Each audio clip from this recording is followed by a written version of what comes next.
Hi everyone, I'm David Aragona, he's Mike Beer, and we're taking a look at one of the most anticipated matchups on Belmont Stakes Saturday. Race 8 is the Grade 1 Metropolitan Handicap, the Met Mile, going the 1 mile distance out of the Wilson Chute this year at Saratoga. And with the Belmont Stakes Racing Festival coming up, you do want to take advantage of our Belmont packages at DRF.com. You can save up to 52% of the value of everything bundled in the 5-day package, where you get all access PPs for all 5 days of this Belmont Stakes Racing Festival, as well as clock reports for every single day, betting strategies for Saturday, the player's guide. So make sure to check that out at shop.drf.com. Mike, only 5 runners signed on for this Met Mile, but the right horses are in this race. Yeah, pretty good field they pulled together, even though it's not a big one. I mean, poor Castle Chaos, he's a really nice horse.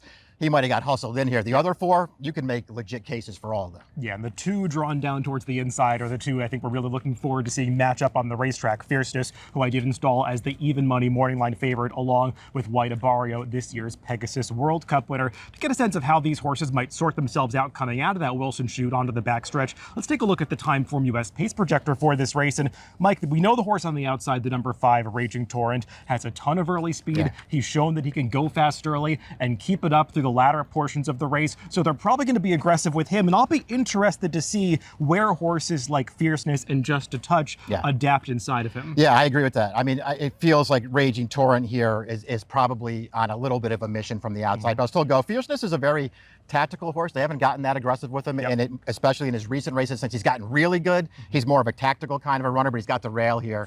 So they got to at least come out of there running and try to get a position. Yeah, they've gotten him to shut off really nicely in his recent races, but mostly sitting outside of horses. I wonder how he's going to adapt to being down towards the inside. And let's begin our discussion of the contenders with the number 1, Fierceness. Mike, the narrative through the early portions of this horse's career was that he was up and down, he was unreliable. If he ever encountered adversity, it was a total disaster for him. It kind of feels like he's putting that behind him now. He's strung together a series of really strong efforts. He's run well just about every time that he's competed up here at Saratoga, going all the way back to his 2-year-old season. And the mile distance really should be perfect for him. I agree with all that stuff. I mean, yeah, the narrative early about him was absolutely correct too. I mean, he ran some really big races. He also threw in some real clunkers that were kind of head scratchers. Even if you don't want to hold the Derby against him, which is fair enough, he was really bad in that race. But since then, this horse has really gotten his act together. I mean, even the loss at the Breeders' Cup, he just ran a great race that day and just happened to get beat by a horse who probably out-tripped him that day. Really good off the layoff last time down at Churchill Downs. I'm with you. I feel like the mile's a great distance for this horse. He's the horse to beat. Totally different kind of race flow last time, where they went really slow early, sprinted home late. Probably going to be a faster run race in this Met Mile. The number 2 is White Abario. Like I said, that Pegasus World Cup winner from earlier this season. We'll take a look at the stretch run of that race, where he just buried horses like Locked and Skippy Longstocking, and wins this race off by over 6 lengths. Wasn't nearly tested to that level in the Ghost Sapper when he came back in the interim between that start and this Met Mile. Mike, White Abario has tried the Met Mile a couple times in the past. Hasn't really worked out either time, but it feels like his preparation and form coming in this year is much better. Yeah, I can buy into all that stuff. Obviously, the Ghost Sapper was just a prep last time, a race that he just couldn't possibly lose, but he did what he had to do in there. It's pretty clear, just from looking at his form overall, that his good race is going to make him really, really tough in here. I've never fully trusted this horse, David. I especially when he goes off at short prices, I'm always looking to see who his competition is and see who I can take a shot against him with. And that's how I feel about this race too. I know he's good enough to win. I don't trust him. I'm betting somebody else. He's a horse who really tells how he's going to run based on his training coming into races. And that 58-2 workout a couple weeks ago up here at Saratoga was pretty eye-catching. The number 3 is Castle Chaos. He's the outsider in this field. Pretty clear he was hustled into this race to make it go with 5 runners. A horse who actually ran decently in this Met Mile last year, finishing 4th at a photo finish behind National Treasure. But his form's been a little up and down since then. He's a really nice horse. Yeah, he hasn't been in the best form recently. This is again the kind of race they probably didn't want to run him in, but they're here and they'll take their shot. Maybe the biggest wild card in this Met Mile is the number 4, Just a Touch, because you know this horse has a ton of raw ability. We saw it all the way going back to his debut last year at Fairgrounds, where he looked like the kind of horse that might be able to make a late entry onto the Kentucky Derby trail. He got to that race. Obviously, the Derby didn't work out. He was the last horse across the wire, but he's come back as a 4-year-old with 2 blowout victories. It kind of feels like Brad Cox has been picking spots to sort of gain his confidence back to ultimately try a spot like this, Mike. I wonder how aggressive they're going to be with him, because he has controlled much slower Yeah. paces in those longer races. Preparing for this, we're taking a look at the stretch run of his race at Keeneland last time, and you can see he absolutely demolishes this field. Yeah, I mean, yeah, exactly. The last two races, you know, where you're 1 to 5 and 2 to 5, there's no real point in playing any games at races like that. They just put him on the lead, and he just absolutely romped both times.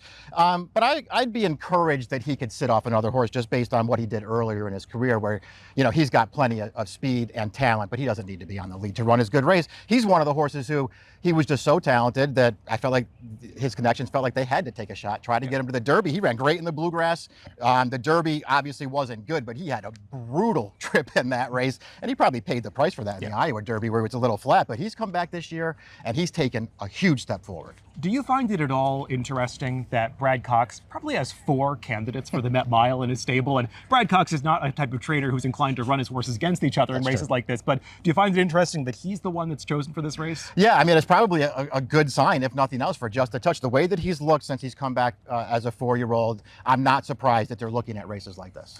Rounding out the field on the outside is the number 5, Raging Torrent. And like I said, he's got a ton of early speed. He used it to great effect when he won the Malibu 2-back, and then went over to Dubai last time to contest the Godolphin Mile. And like, I didn't look up the fractions for that race, but it certainly seemed like he was moving up front and just ran the other speeds off their feet as the race kind of fell apart behind him. But he went overseas. Now he's coming back. This is his first start off the slight layoff. Kind of wonder if we're going to see his top effort here. Yeah, and I would also just say, I know that he won the Godolphin Mile last time, but I feel like he's more of a sprint type. We'll see. You know, going forward, he could certainly get this far, and maybe I'm totally wrong about that. I like him better going shorter than this. Watching his workouts in California, I don't get the sense that he's quite as cranked up as he was for that last race. I wonder if this is a starting point for the rest of his season. So we'll see what we get for the number 5, Raging Torrent.